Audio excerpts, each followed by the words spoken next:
Trump खड़े खड़े बेइज्जत कर रहे हैं हमारे देश को, इस पे आप क्या कहना चाहोगे? मोदी जी क्यों नहीं कुछ बोले? वो तो बंगाल के पीछे पड़े हुए हैं। हाँ, फिर तो मोदी जी को बोलना चाहिए, बट कोई बात होगी जिसकी वजह से चुप हैं या फिर कोई चीज़ें होंगी। आखिर इतनी बेइज्जती क्यों सह रहे हैं हमारे मोदी जी? कहीं ना कहीं उनको जवाब देना चाहिए ना, वो जवाब ही नहीं दे रहे हैं। क्यों नहीं दे रहे हैं? वो तो मोदी जी सही देंगे, अमित शाह देंगे ना, वो तो जवाब दो। अभी कुछ दिन पहले सदन में आपने देखा होगा, बड़ी जोर से उस पर चर्चा हो रही थी कि जो वंदे मातरम नहीं कहेगा उसको हम देशद्रोही साबित कर देंगे। अगर आप इस देश में हैं और वो देश राष्ट्र है, राष्ट्र का अगर एक गीत है तो मैं ये मानता हूँ कि हर एक इंडियन को उसको गाना चाहिए। ये जितने लोग हैं यहाँ पे हजारों की तादाद मौजूद है। मजाल है कोई एक बंदा कह दे कि मोदी जी खराब कर रहे हैं या फिर देश के नाम पे कोई ऐसी सरकार आई है जो देश को डुबा रही है, क्योंकि लोग सीधे सीधे ऑफ द कैमरा ये बात कह रहे नहीं मैडम, अगर अभी हम कुछ बोल देंगे तो अभी घसीटे जाएंगे, जेल में चले जाएंगे। आइए देखते हैं कि अब कितने लोग के अंदर इतनी निडरपन है या फिर कौन इतना निडर है कि हमसे बात करना चाहता है। आइए। नमस्कार, मैं फिजा, स्वागत है आप सभी का एक बार फिर से 4PM न्यूज़ नेटवर्क में। दोस्तों कल जैसे कि मैंने आप लोगों को बताया था कि मैं जुहू बीच पे रिपोर्टिंग करने गई तो वहाँ तो कुछ लोगों ने बोला, लेकिन आज मैं गेटवे ऑफ इंडिया में आई हूँ जो कि महाराष्ट्र की एक बड़ी ही जानी मानी जगह है। लेकिन यहाँ पे कम से कम मैंने 50 लोगों से बात किया और 50 लोगों का जवाब सिर्फ यही था कि हम बात नहीं करेंगे। क्यों बात नहीं करेंगे? क्योंकि आप मीडिया वाले से हो तो हम मीडिया से बात नहीं करेंगे। मीडिया वाले कुछ भी दिखा देते हैं, घर गिरवा देते हैं, बुलडोजर चलवा देते हैं। तो मुझे ये चीज़ बड़ी खटकी कि जो डर है, कहीं ना कहीं बुलडोजर का डर, कहीं ना कहीं सरकार के तानाशाही का डर लोगों के दिलों में बैठ चुका है कि अब वो बात ही नहीं करना चाहते हैं मीडिया से। और जितना भी गोदी मीडिया ने जो रायता फैलाया है ना, तो वो जो नॉर्मल या फिर अच्छे पत्रकार हैं उनकी भी इज्जत एकदम मट्टी में मिला के रख दी है। क्योंकि अभी आप लोगों ने देखा होगा कि अंजना ओम कश्यप झालमुरी के फायदे बता रही थी, रास्ते में किसी ने कहा कि अरे मीडिया वाले तो ऐसे ही कुछ भी बात करते रहते हैं, बदनाम कर देते हैं, हमें इनसे बात नहीं करनी। फिर सरकार का भी डर है कि अगर कुछ ऐसी वैसी बात निकल गई तो सरकार बुलडोजर लेके पहुंच जाएगी, घर गिरा देगी या तो आतंकवादी घोषित कर देगी। तो पहले तो मैं मौजूद हूँ, बात करना चाह रही थी, लेकिन अब देखते हैं कि हमसे कितने लोग जुड़ पाते हैं और ये सब मैं आपको दिखाऊंगी। क्योंकि कोई भी बात करने को तैयार नहीं है, सिर्फ इसलिए कि मीडिया की जो एक वैल्यू है, जो एक इमेज है जनता के दिलों में या फिर जनता में, समाज में पूरी तरीके से खराब हो चुकी है। तो आइए आगे बढ़ते रहेंगे, आपको दिखाते रहेंगे कि क्या है और कैसे लोग मना कर रहे हैं, मुंह पे जलील कर रहे हैं कह सकते हैं, क्योंकि सबको डर है भाई, मीडिया वाले हैं, कुछ भी कर सकते हैं। चलो बताओ, नाम बताओ अपना। नाम दीपेंद्र गुर्जर। कहाँ के हो आप? राजस्थान के हो। महाराष्ट्र कैसा लगा आपको? बहुत अच्छा लगा और घूम के बड़ा अच्छा लग रहा है, यहाँ बहुत अच्छा फील हो रहा है। हाँ, महाराष्ट्र ज़्यादा डेवलप है, राजस्थान ज़्यादा डेवलप है, कंपेयर करो तो ज़्यादा अच्छा क्या है? हाँ, कंपेयर करो तो डेवलप इधर है, उधर इतना नहीं है जितना इधर की साइड है। ओके। हाँ। पॉलिटिक्स में इंटरेस्ट है आपको? हाँ, बिल्कुल। बिल्कुल। मोदी जी पसंद करते हो? हाँ, मोदी जी को पसंद करते हैं। क्यों करते हैं? मोदी जी को पसंद क्यों करते हैं? अब ये तो काफ़ी क्वालिटियाँ हैं उनके अंदर, हाँ। इतना तो हम नहीं बता सकते, कुछ सीक्रेट भी है। अच्छा, कुछ सीक्रेट्स भी बता हाँ। सकते हैं, कोई बात नहीं, लोग देख के जाने। नहीं नहीं नहीं नहीं, ऐसे ही ना। बट जो भी है अच्छा लीडर है, देश के लिए जो भी किया है अच्छा किया उन्होंने। अच्छा, अभी ट्रम्प जानते ही, ट्रम्प बड़े अच्छे दोस्त हैं मोदी जी के। कोई ऐसा दिन नहीं जाता है कि देश की बेइज्जती ना करें, ट्रम्प मोदी जी की बेइज्जती ना करें। आज भी उन्होंने कुछ ऐसा कह दिया जिससे मुझे तो लगता है अगर मैं आपको बता दूंगी तो आपको एक वक्त के लिए लगेगा कि अरे यार मोदी जी क्या कर रहे हो आप। ट्रम्प खड़े खड़े बेइज्जत कर रहे हैं हमारे देश को, इस पे आप क्या कहना चाहोगे? मोदी जी क्यों नहीं कुछ बोले? वो तो बंगाल के पीछे पड़े हुए हैं। हाँ, फिर तो मोदी जी को बोलना चाहिए, बट कोई बात होगी जिसकी वजह से चुप हैं या फिर कोई चीज़ें कौन होंगी। सी बात? ऐसा क्या राज छुपा के रखा कई है? बार ऐसा होता है कि आपकी किसी से कोई बात बिगड़ चुकी है तो आप शांत हो, उसका जवाब नहीं दोगे, बस बेइज्जती कराते रहोगे। होता है, उसके पीछे कारण होता हाँ। है। अगर कोई शांत है तो ये नहीं है कि मतलब सुन रहा है, बेइज्जती करा रहा है। अच्छा, कारण भी तो सामने नहीं आ रहा है ना, कारण भी तो सामने नहीं आ रहा है। ईरान की बात हुई, फिर भी आप चुप थे। ट्रम्प दिन पे दिन आपकी बेइज्जती करता है, फिर भी आप चुप हो। आपकी किसी से कोई बात हो रही हाँ। है और मैं आपसे बोलूं, देखिए, हम और आप एक नॉर्मल, एक आम जनता है। प्रधानमंत्री होता है, पूरे देश को चला रहा है ना। तो जब कोई दूसरा प्रेसिडेंट या फिर दूसरा प्रधानमंत्री आके हमारे देश को बदनाम करे। अच्छा, एक बात बताइए, जब कोई ऐसी चीज होती है जैसे कि अगर कभी कोई मुसलमान कुछ बोल देता है, कह देता है मैं वंदे मातरम नहीं पढ़ूंगा, तो लोग कहते हैं अरे इसको तो पाकिस्तान चला जाना चाहिए, ये तो आतंकवाद है, ये तो देशद्रोह है। ठीक है, आप फिर बोलते हो कि मुसलमान कभी देश के लिए कुछ करता ही नहीं है। तो फिर जब देश में प्रधानमंत्री बैठा हुआ है तो उसका हक है ना कि अपने देश की मर्यादा बचाए, अपने देश की इज्जत बचाए। वो भी तो देशभक्त है। फिर वो बेइज्जत कर दे रहे हैं, ट्रम्प कुछ भी बोल के चले जाते हैं, इंडिया बदनाम हो जाता है। फिर इस पे आप क्या कहना चाहोगे? फिर ये गलत नहीं मान रहे हो क्या आप? नहीं गलत मान रहे हो? देखो कहीं ना कहीं किसी के चुप होने की वजह होती कब है। तक चुप रहोगे? इसको डर बोलते हैं, सीधा सीधा दिख रहा है, डर बोलते हैं। अच्छा डर बोलते हैं। हाँ। आप चाहते हो युद्ध हो। इनके अंदर भी थोड़ा सा डर है, ये बोल नहीं पा रहे हैं मोदी जी के खिलाफ, क्योंकि ये मान नहीं पा रहे हैं कि जो डर है ट्रम्प के सामने, बार बार मोदी जी झुक जाते हैं, बार बार देश की मर्यादा पे आंच ले आते हैं, जो कि ये बता नहीं पा रहे हैं। ऐसे आपको अभी दिखाएंगे, आगे देखते हैं लोग क्या क्या सोचते हैं। आइए जी, सबसे पहले अपना नाम बता दीजिए। चिराग पटेल। आप तो गुजरात से हैं, आपको तो मोदी जी बड़े पसंद होंगे। बढ़िया, बहुत ही बहुत पसंद है। हैं?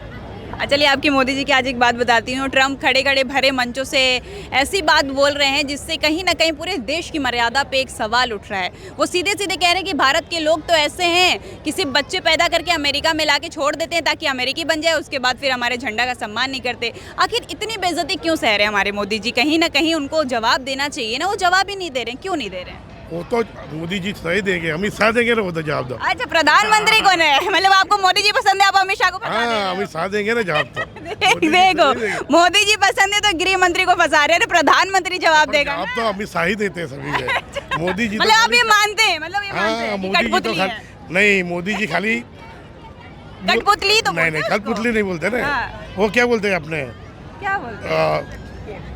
अपने पैदों को इस्तेमाल करते तो हैं। उसको ही कठपुतली कहते हैं। फाइनली इन्होंने माना ये बात कि अमित शाह जो बोलते हैं वही मोदी जी करते हैं, क्योंकि मोदी जी का खुद का दिमाग नहीं काम करता है कभी भी। अच्छा, एक बात बताइए, जब ईरान से युद्ध हो रहा था, ईरान, इजराइल और अमेरिका में, तो भी बहुत से ऐसे क्राइसिस आई, भारत में भी बहुत सी क्राइसिस आई, सिलेंडर की किल्लत हुई, पेट्रोल की किल्लत हुई, जनता परेशान हुई। उसके बाद भी हमारे मोदी जी कुछ नहीं बोल रहे हैं। फिर बंगाल में जाके प्रचार कर रहे हैं। गुजरात में तो नहीं हुई।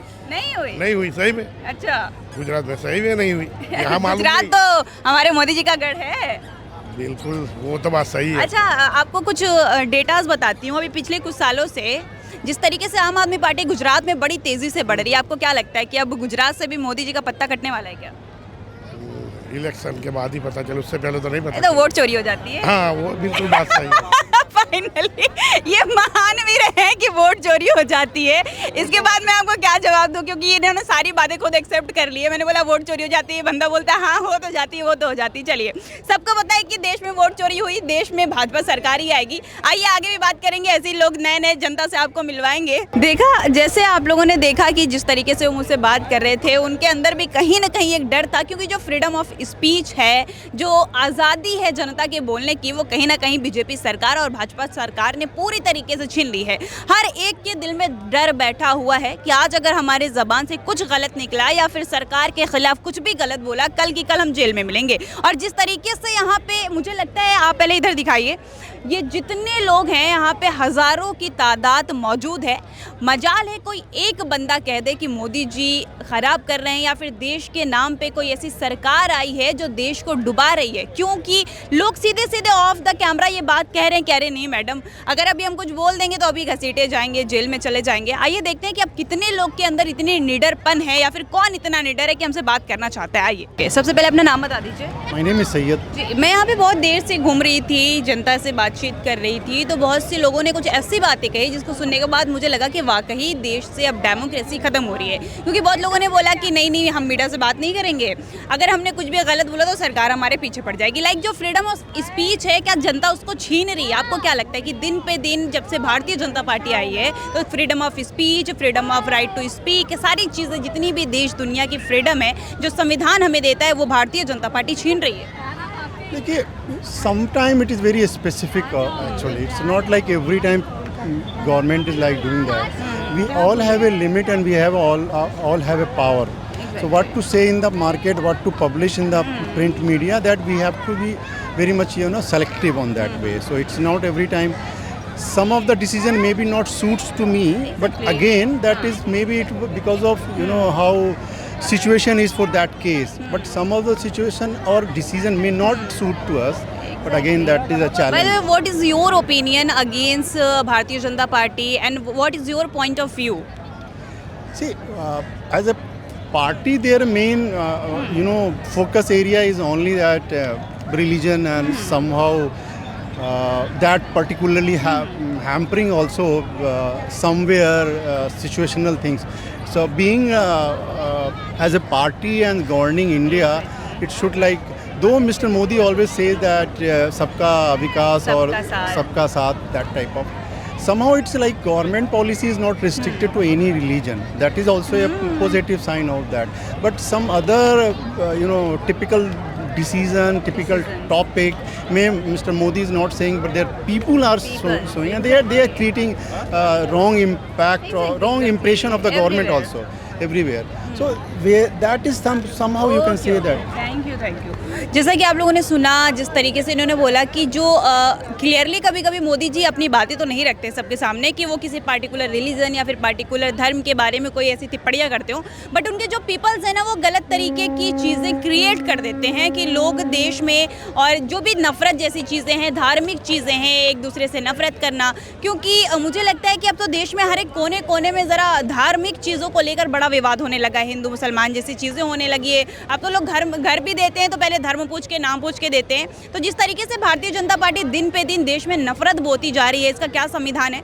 इसका क्या संविधान है आप मुझे बताइए, और क्या ये संविधान के खिलाफ नहीं है? इसका भी जवाब आप मुझे बताइएगा। मैं यहाँ बहुत देर से जब रिपोर्टिंग कर रही थी ना, तो बहुत से लोग बड़ा डर रहे थे कि नहीं हमको बात नहीं करनी है, आप मीडिया से हो, आप हमारा देश बर्बाद कर दोगी, आप हमारा घर बर्बाद कर दोगी। लाइक लोगों के दिल में ना एक डर बैठ गई है कि ज़रा भी अगर गवर्नमेंट के अगेंस्ट में कोई बात ऐसी निकली, सरकार उनके पीछे पड़ी।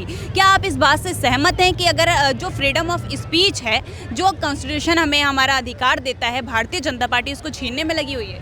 नहीं, ऐसा तो कुछ नहीं है। देखिए, आपका जो अधिकार है, मीडिया के पास ये है कि मीडिया दोनों तरफ की बात कर सकती है, चाहे वो किसी रूलिंग पार्टी की हो या अपोजिशन की हो। तो मुझे ऐसा नहीं लगता कि ऐसे। अभी रिसेंटली आपने देखा होगा कि हमारी सरकार ने एक बड़ी लंबी सी एफिडेविट लॉन्च की थी, उस पर लिखा हुआ था कि जो जनता PIL करा सकती थी उसको कैंसिल कर देना चाहिए। लाइक कि अगर कोई चीज़ आप गलत होते देख रहे हो या फिर सरकार अगर कुछ गलत कर रही है तो आप उसके खिलाफ आवाज़ नहीं उठा सकते, आप सुप्रीम कोर्ट नहीं जा सकते, या फिर आप कोर्ट में कोई भी याचिका दाखिल नहीं करा सकते। आपको इसको गलत मानते हो क्योंकि ये तो कहीं ना कहीं जनता का हक था, आप उसको छीन रहे हो। तो आपको लगता है कि यहाँ पे भारतीय जनता पार्टी गलत है? देखिए, अब ये रूलिंग पार्टी है, उनके हिसाब से अभी वो यहाँ पर पोजीशन में है। और but this is democratic country ना, ये डेमोक्रेटिक है। हाँ। देखिए, मगर आप आवाज उठा रही है, अच्छी बात। हाँ, लेकिन जिस आवाज तरीके उठा से रहे हैं, बीजेपी अच्छी काम कर रही है वो तो डिक्टेटरशिप वाला आ गया। फिर आप पूरा की पूरा डिक्टेटरशिप ला दो। आप डेमोक्रेसी का मतलब ही नहीं समझ पा रहे हो। डेमोक्रेसी मतलब क्या होता है? आपका हमारा अधिकार, आप उसको समझ ही नहीं पा रहे हो। बात आपकी ठीक है, हाँ। बट जो अभी रूलिंग पे हैं उनको जो अभी सही लग रहा है, चाहे वो अभी आज कल वो हो सकता है अपोजिशन पे रहे या दूसरी कोई अच्छा, गवर्नमेंट मुझे आए। एक बात बताइए, ठीक है, आपने कहा कि जो अभी रूलिंग पार्टी है उनको जो सही लग रहा है वो करेंगे, बट वो करना चाहिए ना जो संविधान में लिखा है। आप संविधान के खिलाफ जाके वो काम क्यों कर रहे हो? देखिए, संविधान में जो लिखा है, ये अब कई लोगों के लिए संविधान सही भी नहीं है। लोग बोलते नहीं इसमें हमारे, फिर ये गलत है ना, फिर तो उनको देशद्रोही साबित कर देना चाहिए।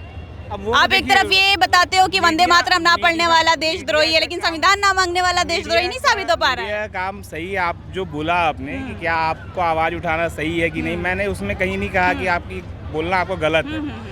बट जो अभी पोजीशन में है, बट अभी जो रूलिंग में है, जो उनको सही लग रहा अच्छा, है। एक सवाल है, एक जितने- आखिरी सवाल। हाँ। अभी कुछ दिन पहले सदन में आपने देखा होगा, बड़ी जोर से उस पर चर्चा हो रही थी कि जो वंदे मातरम नहीं कहेगा उसको हम देशद्रोही साबित कर देंगे। ठीक है, एक गीत की बात थी कि राष्ट्रगीत है, आपको नहीं गाओगे, किसके लिए था आपको भी पता है। ठीक है, तो जो संविधान को नहीं मान रहा उसको हम देशद्रोही क्यों नहीं कह रहे? फिर ये तो गलत है ना, आप गीत ना करने पे देशद्रोही कह दे रहे हो। संविधान को कौन नहीं मान रहा? अभी संविधान आपने को- बोला कि बहुत से लोग तो संविधान भी नहीं मानते। नहीं, मैंने कहा ना कि कई लोग नहीं मानते, बट मैंने ये नहीं बोला कि उनको देशद्रोही बोल देना चाहिए। हाँ, सबका अपना अपना सोचने का तरीका है। तो फिर वंदे मातरम ना पढ़ने वाले को भी तो नहीं बोलना चाहिए ना। अब देखिए, अगर आज शुरू से जब से हम अपने आप मतलब फ्रीडम हमको मिले, हम आज़ाद हुए, तब से हमारी चीज़ें चली आ रही है। तो अगर आप इस देश में हैं और वो देश राष्ट्र है, राष्ट्र का अगर एक गीत है, तो मैं ये मानता हूँ कि हर एक इंडियन को उसको गाना चाहिए। बिल्कुल सही, मैं तो समझ रही हूँ आपकी बात, बिल्कुल सही, सहमत हूँ। लेकिन मुझे ऐसा लगता है जो चीज़ सदियों से चली आ रही है, अगर मैं इस देश में हूँ तो मुझे संविधान भी तो मानना चाहिए, संविधान के साथ काम करना चाहिए ना। मैं संविधान के अगेंस्ट जाके क्यों काम कर रही हूँ? अभी गवर्नमेंट ने ऐसा मतलब कोई जैसे अभी आपने कुछ दिन पहले देखा होगा कि कुछ यूजीसी महिला- के बारे में सुना है आपने? यूजीसी बिल जो पास हो रही थी, नहीं, उसके बारे में नहीं सुना आपने? नहीं। चले ठीक है, अंकल आप अपना नाम बता दीजिए। मंदी। ठीक है, आप अपने दोस्त के, अपने मित्र के बातों से कितना सहमत है? आपको लगता है कि जो जनता का हक छीना जा रहा है सरकार उसको सही कर रही है? देखिए इस बारे में जानकारी है नहीं, और कॉन्स्टिट्यूशन केवल गवर्नमेंट नहीं तय करती है, कोर्ट भी है, सुप्रीम कोर्ट भी है। तो बिल पास भी हो जाएगा तो सुप्रीम कोर्ट के पास हक है और वो न्याय करेंगे। बहुत टाइम है, और अगर ऐसा कुछ, अगर अभी तो कुछ सोच भी रहे हैं, पहले तो संसद से पास नहीं हुआ, ठीक है, संसद से पास होगा, फिर उसके बाद हमारे सुप्रीम कोर्ट इशू करेगा उसको, फिर उसके बाद कहीं कुछ इम्प्लीमेंट होगा तब देखेंगे। अच्छा, अगर लागू हो जाता है, क्योंकि जिस तरीके से तानाशाही चल रही है, बहुत बड़ी बात नहीं है कि अगर हम कोर्ट खरीद लें। यूजीसी की बात करें, यूजीसी भी गवर्नमेंट ने पास किया था ना, कहाँ पास हुआ? गवर्नमेंट अभी स्टे लगा हुआ है उस पर, इम्प्लीमेंट तो नहीं हुआ, तो अपन उसको कैसे मान ले कि वो हो गया? अच्छा, अगर हो जाता है, जिस तरह, ठीक है, नहीं हुआ वो अलग बात है, लेकिन फिर जो प्रस्ताव रखे जा रहे हैं कि जनता का ये हक छीन लो, तो फिर ये गलत नहीं है क्या? अभी मेरे को जानकारी नहीं, मैं इस पर कुछ टिप्पणी नहीं कर सकता। चलिए, जैसा कि आप लोगों ने देखा कि इन्होंने कहा कि अगर आप, कुछ लोग तो ऐसे भी हैं जो संविधान नहीं मानते हैं, तो मेरा सवाल सिर्फ इतना है कि जब वंदे मातरम ना पढ़ने वाले को आप देशद्रोह बता सकते हो, तो संविधान ना मानने वाले को देशद्रोह क्यों नहीं कह रहे हो? इसका जवाब आप मुझे दीजिएगा। और जिस तरीके से देश में ऐसी बहुत सी तानाशाही चल रही है, जिसको देखने के बाद ना आप सहमत हो पा रहे हैं, ना मैं सहमत हो पा रही हूँ, क्योंकि मुझे नहीं लगता कि जो PIL है ये एक जनता का अधिकार है, और उसको जो छीना जा रहा है हक, जिस तरीके से सरकार तानाशाही लगातार करना चाह रही है, वो फ्रीडम ऑफ स्पीच छीन रही है, राइट टू स्पीक छीन रही है। जितने भी आज़ादी है या फिर जितने भी संविधान हमें आज़ादी देती है, सरकार चाहती है सबको मार देना। आपकी क्या राय है, हम ज़रूर जानना चाहेंगे। और ऐसे ही तमाम बड़ी देश दुनिया की खबरें जानने के लिए बने रहिए 4PM न्यूज़ के साथ। और मैं आपको ऐसे ही महाराष्ट्र के अलग अलग कोने से अलग अलग जनता की राय सबके बीच में रखती रहूँगी, आप सभी के बीच लाती रहूँगी। तब तक के लिए धन्यवाद।